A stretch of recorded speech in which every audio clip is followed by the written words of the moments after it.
من البداية مع المواجهة الكلامية والحوارية النارية الكبيرة اللي جمعت جاي أوسو وسي ام بانك قبل نزالهم المرتقب في ساتردي نايت مين ايفنت، اللي حطوا النقط على الحروف مرورا بمعركة تحديد المنافس الأول على لقب الانتركونتيننتال تشامبيونشيب.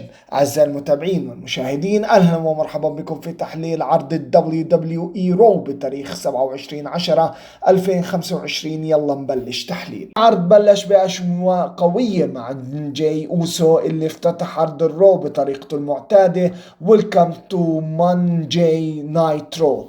جاي أوسو كان واضح انه بيعيش صراع داخلي ما بين ضغط العائلة رومان رينز وجيمي أوسو، وايضا ما بين رغبة اثبات نفسه كمين ايفنتر للعرض. لكن المفاجأة كانت بظهور سي ام بانك اللي سخر منه بإعادة موسيقته ثم قدم برومو من طراز رفيع عالي المستوى. سي ام بانك استخدم الحرب النفسية الحقيقية. رسالته كانت بمجملها: أنا ما سمعت إلا نفسي، أنت هل فعلا تعرف نفسك؟ بان كان بحاول يدخل عقل جاي أوسو قبل النزال المرتقب ما بينهم على لقب الورد هيفي ويت تشامبيونشيب. هاي القسم وهاي الفقرة كانت من أفضل فقرات رو، بأنه بنك أعاد روح الفيلسوف في كلامه، بينما جاي أظهر نضج بشخصيته وبالثقة تبعته. واضح أنه الدبليو دبليو إي بتبني صراع إرادات ما بين الصدق والتمرد، بين مين يسمع لصوته الداخلي ومين يضيع في ضجيج العائلة. التوتر بيناتهم حقيقي. الييت في النهاية كانت إعلان حرب. تقييمي لهاي الفقرة أكيد 3 نجوم ونص. تمهيد درامي مثالي للنزال المنتظر في ساتردي نايت مين ايفنت. بعد هيك نروح للمباراة الأولى، وهي تحديد المصنف الأول على لقب الانتر كونتيننتال تشامبيونشيب. جمعت كل من روسيف ضد بنتا. انتهت المباراة بدون فائز. من اللحظة الأولى كانت المباراة قوية وسريعة. بنتا استخدم كل مهاراته المميزة، من المون سولت لليونراجي لبرضو كمان للروسيف ايضا اللي استخدمها بالكامل. لكن روسيف اعتمد القوة والسيطرة على الايقاع. يعني كان عندنا باور هاوس ضد هاي فلاير، طلعوا لنا اكيد اختلاف المدارس زي ما اتفقنا، بتطلع عندنا مباراة جميلة جدا. هات وخذ، سيطرة من هان سيطرة من هان. النهاية كانت فوضى كبيرة لما اللوس امريكانوس دخلوا وهجموا على بنتا وعلى روسيف.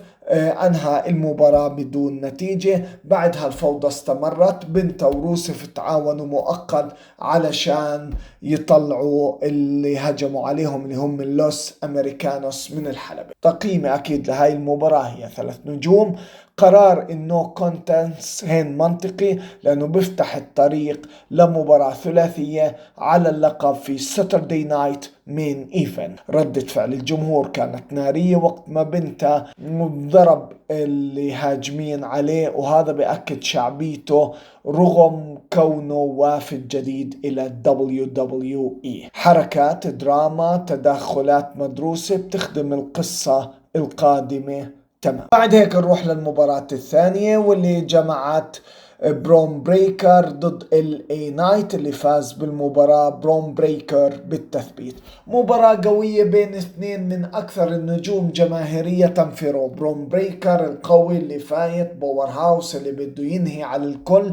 الاي نايت حبيب الجماهير محبوب الملايين اللي الكل واقف معه. الاي نايت بدأ بقوة وسيطرة في بداية المباراة، لكن اكيد لازم يكون في تدخل من بول هيمن وبرونسون ريد اللي غيرت مجرى الاحداث تبعت المباراة وقلبت الموازين القوى في هاي المباراة. النهاية كانت اكيد صادمة بعد ما نفذ برون بريكر السبير القوي جدا وقدر انه يخطف الفوز. تقييمي لهاي المباراة هي 3 نجوم.